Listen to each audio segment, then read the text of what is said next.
Bonjour à tout le monde, en ce lundi 18 mars 2024, j'espère que vous allez bien. Donc j'ai un petit moment devant moi et c'est pour ça que je suis ici. Voilà, j'espère que vous allez bien. Donc ici nous avons un temps moyen. Voilà, on avait annoncé un peu de soleil mais il y a des petits nuages. Bref. Donc je vais vous lire le dicton du jour. L'ange est le musicien du silence du divin. Voilà. Donc je m'aperçois qu'il y a des personnes qui ne regardent pas mes vidéos entièrement, mais partagent du moins parce que j'ai eu des personnes qui me disaient on s'inquiétait pour vous, etc. Et je vous avais dit que je serais de moins en moins présente. Voilà, puisque j'ai un projet euh, qui va se mettre en place. Et puis c'est vrai que j'ai vraiment plus le temps, parce que je suis un peu plus prise que d'habitude. Donc on ne change pas nos habitudes, petit capoute. Alors aussi, pourquoi que je viens moins souvent? Puisque quand je fais des prédictions et que j'ai des retours, bon, bah, bref, voilà, sans plus, quoi. Alors qu'avant, j'avais des commentaires en me disant, c'est vrai, Cathy, vous aviez dit ça s'avère vrai. Je n'ai plus ce genre de commentaires, donc quelque part, c'est un petit peu décevant, tout simplement. Voilà. Donc, euh, donc, c'est pour ça que je suis aussi moins souvent présente et que je vous fais écouter certaines, comment dire, certains partages qui me parlent un petit peu quand même. Donc, bon, en ce qui concerne Jean-Mimi, hein, vous voyez qui je veux dire, bon, il y a il y a très peu de personnes qui disent que ce serait faux, etc., etc. Chacun a sa propre opinion, hein, voilà, et pense ce qu'ils veulent, tout simplement, hein, voilà. Donc je bois mon petit capoute, et puis là, ça va être en titre info, actualité politique, tout simplement, à vous faire donc écouter. C'est très décevant quand vous voyez certaines choses, hein, dans des prédictions, ça peut être des petits flashs, des choses comme ça, des ressentis, des perceptions, et puis même si c'est avec les oracles, il y a, il y a- il y a pratiquement pas de retour, hein. Alors qu'avant j'avais beaucoup plus de retours que ça, donc c'est décevant, donc ça donne pas envie de continuer vraiment, hein. C'est pour ça que je suis aussi moins souvent présente. Voilà. Donc je vais vous faire écouter donc comment dire oui, ça parle donc d'infos, d'actualité donc politique, hein, voilà. Et puis alors c'est vrai que je suis apolitique, mais bon parfois il y a besoin d'entendre certaines choses quand même, hein. Voilà, pour qu'il y ait des personnes qui s'éveillent un petit peu davantage, je veux dire, qui se réveillent, je dirais plus, qui se réveillent davantage via tout ce qui se passe à travers le monde, mais aussi donc en France, tout simplement. Donc, bah, je vous souhaite une bonne écoute. Ça ne dure pas vraiment longtemps. Et bah, je vous souhaite une bonne écoute, tout simplement. Sur Jean-Michel, du lourd, du très lourd. Macron est-il torpillé? Avant de répondre à cette question et traiter de nombreux sujets d'actualité, vous connaissez le rituel sur cette chaîne. Je débute toujours mon entretien par remercier ceux qui m'ont permis de le faire en me finançant à l'aide des merci rémunérateurs. Et aujourd'hui sont à l'honneur des fidèles. Parmi les fidèles, VTT Pollux, Jean-Jacques, Thierry Libre. Petit pouce, on écrit de gentils messages et on diffuse sur d'autres réseaux sociaux. Merci donc à tous. Nous allons revenir sur un sujet qui paraît léger mais qui ne l'est pas vraiment. Aya Nakamura. Aya Nakamura en ouverture des Jeux Olympiques de Paris. Seul un Français sur 5 trouve que c'est une bonne idée. C'est le dernier sondage datant du 13 mars. Le rejet de la chanteuse augmente. Quelles en sont les raisons? Dans un premier temps, certains Français ont pu être piégés par l'accusation de racisme. Mais ils sont allés écouter Aya Nakamura, ils ont visionné les clips vidéo, car de très nombreux Français ne la connaissaient pas, et ils sont tombés sur ça. Et en effet, lorsqu'on écoute Aya Nakamura, je vous laisse le niveau musical, lorsqu'on voit la vulgarité, cette culture en quelque sorte de la pornographie qui est à l'intérieur de ces clips vidéo, on se dit qu'en effet, elle ne peut pas représenter la France. Et que l'on ne vienne pas me rabattre les oreilles en m'expliquant que c'est un sujet anecdotique. C'est un choix délibéré du pouvoir, non seulement pour cliver les Français, mais pour proposer un modèle de société. C'est extrêmement pervers, comme toutes les propositions d'Emmanuel Macron. Avez-vous pensé à tous ces parents qui luttent contre l'influence des réseaux sociaux et des chaînes musicales? Que vont répondre les enfants lorsqu'ils vont apprendre qu'Aya Nakamura est choisie comme égérie pour les Jeux Olympiques? Eh bien que c'est une grande artiste, que c'est un modèle à suivre, car elle a été choisie par Emmanuel Macron. Oui, c'est d'une très grande perversité.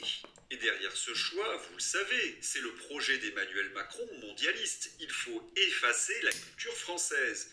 Vous en doutez? Allez, un témoignage de Philippe de Villiers, il date de 2022, il est au micro de Valeurs Actuelles. C'est dans la description. Philippe de Villiers raconte un dîner avec Macron. C'est un témoignage accablant sur la dangerosité de ce type à écouter et à diffuser. À l'intérieur, Philippe de Villiers montre qu'Emmanuel Macron a décidé d'effacer la culture française. Et ils ont préparé ce projet il y a plus de 20 ans. Il formait les élites justement au wokisme, au multiculturalisme, au mondialisme. Et là, cela fait boum. Le temple du wokisme est secoué par les scandales. Le temple des donneurs de leçons de morale, Sciences Po, à nouveau sous le feu des critiques. On ne compte plus les affaires de cette école. Une étudiante interdite d'accès à l'établissement par des militants pro-palestiniens parce que juive. Son directeur actuel, Mathias Vichera, accusé de violence conjugale. L'ancien directeur, Frédéric Milon, qui aurait été au courant des faits d'inceste d'Olivier Duhamel. Il y a 3 points de suspension, mais on va rappeler quand même des faits importants. Celui qui a transformé Sciences Po en maison woke, c'est Richard Descoings. Il a harcelé les jeunes garçons. Qui protégeait Richard Descoings? Eh bien, celui qui présidait le board, Olivier Duhamel. C'est rapporté par Camille Kouchner dans Familia Grande. Quant à Richard Descoings, il est mort dans une chambre d'hôtel à New York suite à des jeux sexuels avec 2 prostituées mâles. Sans oublier le hijab. Sciences Po devrait balayer devant sa porte avant de demander systématiquement l'annulation des conférences des personnalités non conformes dans ses amphis et de donner des leçons de morale wokiste hypocrite. Macron dénonce des propos inqualifiables et parfaitement intolérables. Il faut quand même savoir que Emmanuel Macron sort de Sciences Po, il est un parfait exemple de ce wokisme made in Sciences Po. Et ce n'est donc pas un hasard s'il a choisi Aya Nakamura, il a été programmé pour cela dans cette école woke. Un petit souvenir, nous sommes en juin 2018 et Emmanuel Macron transforme l'Élysée en boîte de nuit. Voilà, c'est une habitude pour Emmanuel Macron de vouloir effacer la culture française. Que se passe-t-il aux États-Unis? Eh bien, c'est exactement l'inverse. Aux États-Unis, le wokisme est en déclin. Et ce n'est pas un hasard, donc, si Donald Trump est le favori des sondages pour devenir le prochain président de la République. Et ce n'est pas non plus un hasard si Candace Owen a décidé de torpiller Emmanuel Macron. Extrait de la vidéo donc de Candace Owen expliquant la naissance des enfants de Brigitte Macron et qui sont ses parents. Oui, Candace Owen nous donne, comment dirais-je, le chaînon manquant. Je vous ai dit hier que cela pouvait être un feuilleton. Eh bien, c'est la réalité. Outre-Atlantique, on a décidé de cibler Emmanuel Macron. Certains d'ailleurs susurrent que les Américains voudraient faire d'Emmanuel Macron leur bouc émissaire de la défaite en Ukraine. Emmanuel Macron est mal, il est mal. Vous avez la vidéo dans la description, il faut absolument la voir. Et Brigitte Macron n'aurait jamais eu d'enfant? Eh bien, si, nous avons une photographie où elle est enceinte. Regardez. Arrêtez avec ces rumeurs sur Brigitte Macron, soi-disant en transe, etc. En quelques clics, j'ai trouvé une photo d'elle enceinte. Alors, les complotistes anti-vax conspirationnistes pro-Poutine, on ne dit plus rien, hein? Bon, vous l'avez compris, c'est un trait d'humour. Les réseaux sociaux se déchaînent et c'est à celui qui nous présente un dessin humoristique. Mais Donc, je ne peux pas vous montrer les images, mais quand il dit qu'on voit Brigitte Bribri Mac enceinte, on voit le visage de Bribri, mais on voit une enceinte pour écouter la musique. Voilà. derrière ces dessins humoristiques, il y a parfois, comment dirais-je, une certaine réalité. Oh, je ne dis pas que le dessin est réel, non, pas du tout. Regardons, Vladimir Poutine reçoit un dessin, Tucker Carlson s'esclave, et cela fait rire Vladimir Poutine. Mais il y a quelque chose de bien plus grave derrière ce dessin.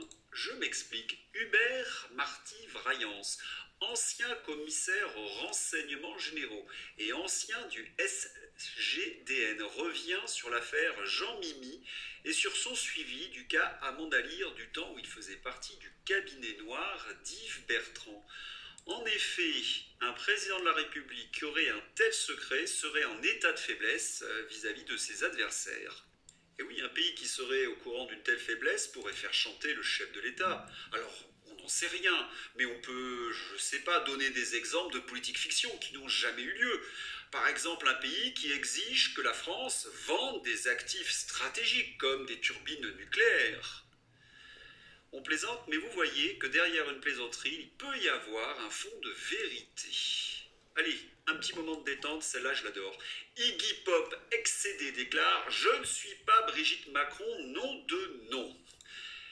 Mais le plus grave, c'est peut-être dans cette plaisanterie. On plaisante, mais une plaisanterie amère. Quel est le biscuit préféré de Brigitte Macron? Chut, on ne donne pas de réponse.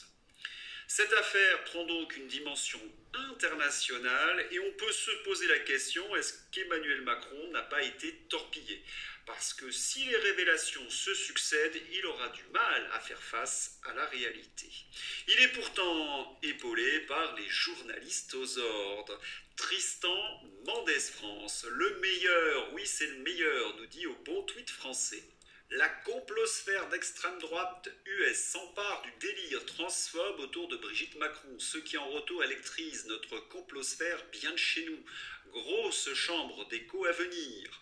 Et ça, ce n'est probablement que le début, vu la puissance du relais conspi US, de la troposphère à la canonosphère en passant par la poutinosphère, ça va être une sale séquence.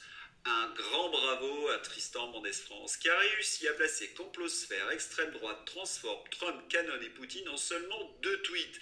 C'est un strike. T'es le meilleur Tristan. Je l'ai toujours dit autour de moi, t'es le meilleur. Merci au bon tweet français pour cette ironie. Ce qui est sidérant, c'est que nous voyons tous ces journalistes aux ordres se mettre en ordre de bataille pour attaquer des influenceurs américains. Est-ce qu'ils vont dénoncer la faillite de la France? Est-ce qu'ils vont dénoncer la perte de nos libertés? Est-ce qu'ils vont dénoncer la politique d'Emmanuel Macron? Pas le moins du monde. Ils viennent au secours du couple présidentiel. Pouah!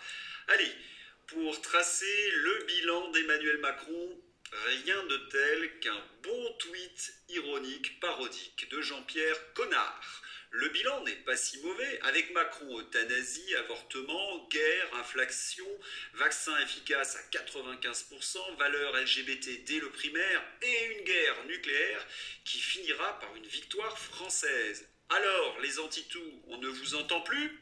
Mais vous savez, ce qu'il y a de plus amusant, c'est que certains macronistes retweetent ces sites parodiques. Ils ne se rendent même pas compte qu'on se moque d'eux. Et notamment Urtica. Nous n'aurons qu'une ligne rouge pour terrasser l'ennemi de l'Europe. La majorité présidentielle explose dans les sondages. Tous les Français sont rassemblés autour de la liste Renaissance pour faire table rase de l'ancien monde et laisser irradier la paix. Pour un avenir radieux, nous sommes prêts. Le 9 juin, je vote Renaissance. Oui, ce genre de plaisanterie est retweeté par certains macronistes. C'est dire leur niveau.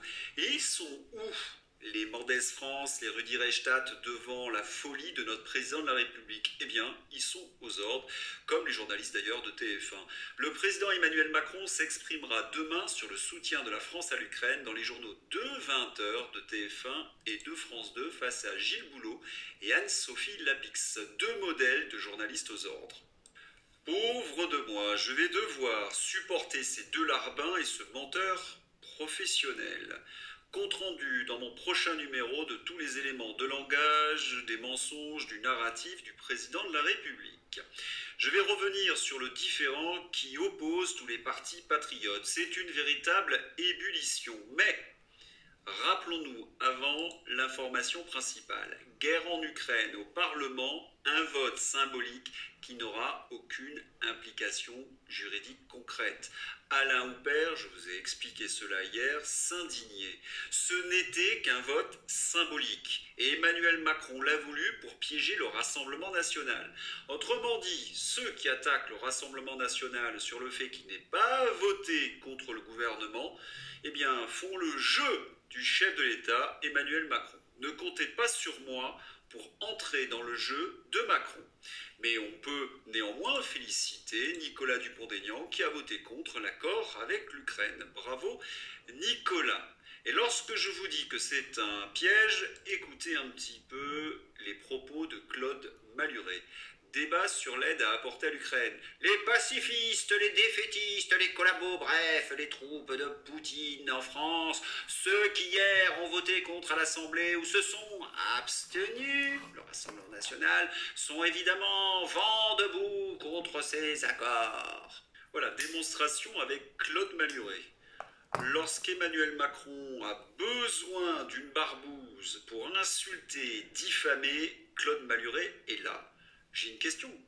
Quel est le secret qu'Emmanuel Macron possède sur Claude Maluret pour qu'il fasse ce sale boulot? Je n'ai pas pour l'instant de réponse. Mais on se souvient qu'il a dénoncé les Gilets jaunes, qu'il a accusé ceux qui luttaient contre le pchout. Il avait même dit qu'ils devaient se terrer dans des caves. Et maintenant, il attaque frontalement ceux qui sont pour la paix. Lorsque la France soutient l'Ukraine, elle soutient donc la guerre, elle fait en sorte que l'agonie dure plus longtemps. Est-ce que le peuple ukrainien veut absolument que ses fils meurent sur le front? Est-ce que les Ukrainiens ne veulent pas, au contraire, la paix? C'est la question que je pose. Et ces gens qui militent pour la guerre ont une certaine responsabilité dans ce qui se passe sur le front de l'Est. Quant à Emmanuel Macron, il va devoir certainement rétro-pédaler au micro de Gilles Boulot. Macron précisera ce jeudi ses propos sur l'éventuel envoi de troupes au sol en Ukraine. Il veut réparer le coup, glisse un cadre de la Macronie. Il déclinera sa pensée mais en rassurant, il ne va pas faire le va-t-en-guerre. C'est normal vu les torpilles qu'il prend en ce moment de la part des Alliés. Et nos militaires lui ont dit carrément qu'il était à moitié dingo. C'est dans Marianne, en n'excluant pas d'envoyer des troupes en Ukraine, Emmanuel Macron a provoqué un tollé en Europe et écopé d'un désaveu américain. Plusieurs militaires français, interrogés par Marianne, disent eux être tombés de l'armoire. Il ne faut pas se leurrer, face aux Russes, on est une armée de majorettes. Raille un haut gradé persuadé que l'envoi des troupes françaises sur le front ukrainien ne serait tout simplement pas raisonnable. Et oui, à l'Elysée, il est un peu perché.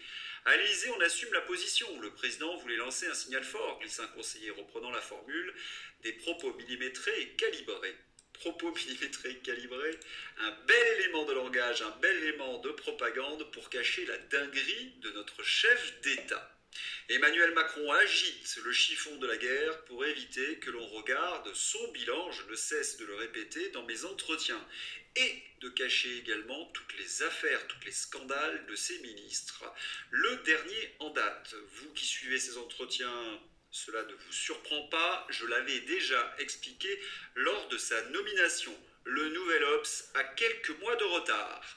Malgré une mise en examen pour corruption passive et trafic d'influence passif dans l'affaire Renault revoir mon entretien à ce sujet, Emmanuel Macron a nommé Rachida Dati ministre de la Culture. Aujourd'hui, l'hebdomadaire L'Observateur révèle que l'élu était au cœur d'un système encore bien plus large. Je vous l'avais expliqué dès le mois de janvier. Un petit rappel.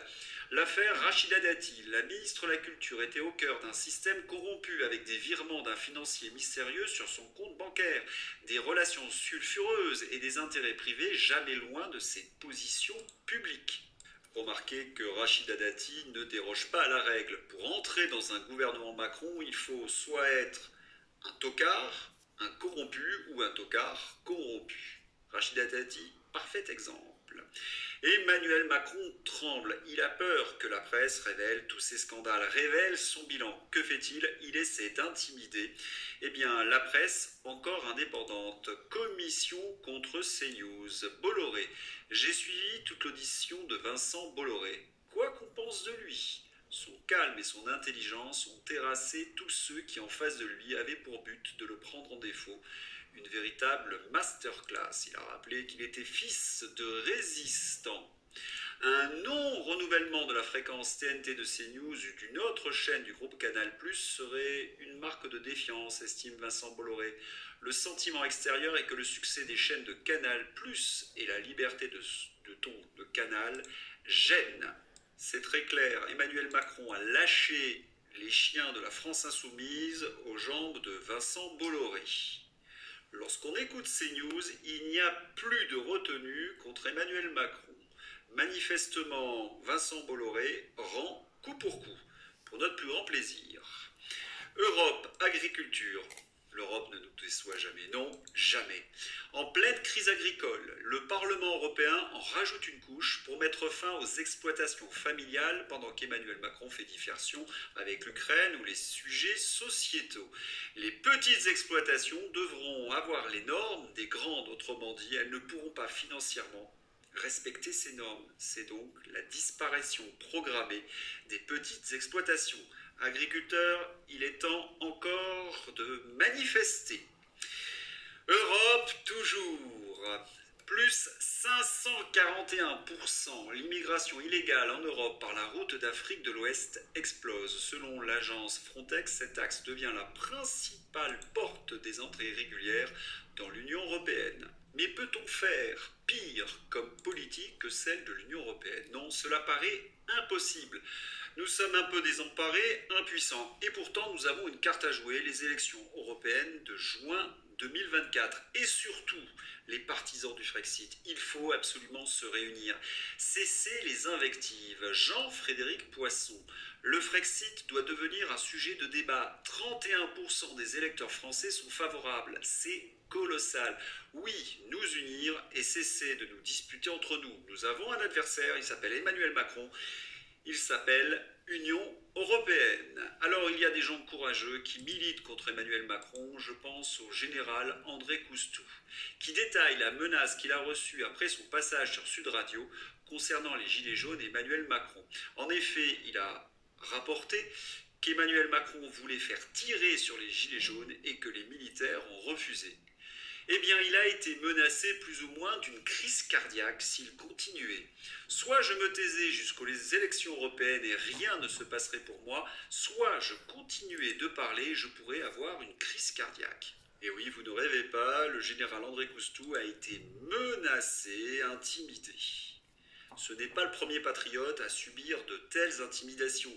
Quel est le meilleur moyen lorsqu'il y a ce genre de choses? Eh bien, retourner les intimidations sur ceux qui les ont proférées. Faire en sorte que tous ces macronistes qui s'amusent à jouer les barbouzes prennent le boomerang de leurs propos en pleine figure. Et surtout, l'union.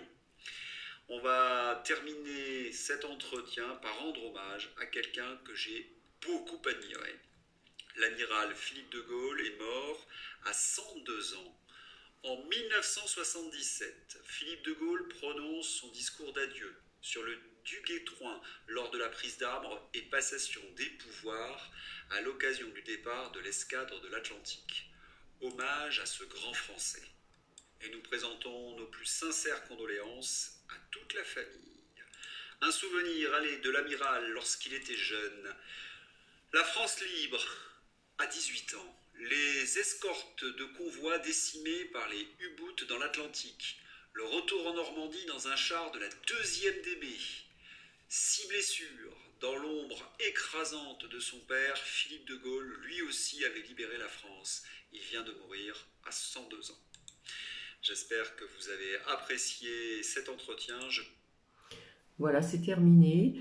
Donc, j'espère que cela va vous apporter quelque chose. Et, tout simplement, je vais vous laisser. Je vais vous souhaiter donc un bon début de semaine et je vous dis à très bientôt. Bisous, bisous.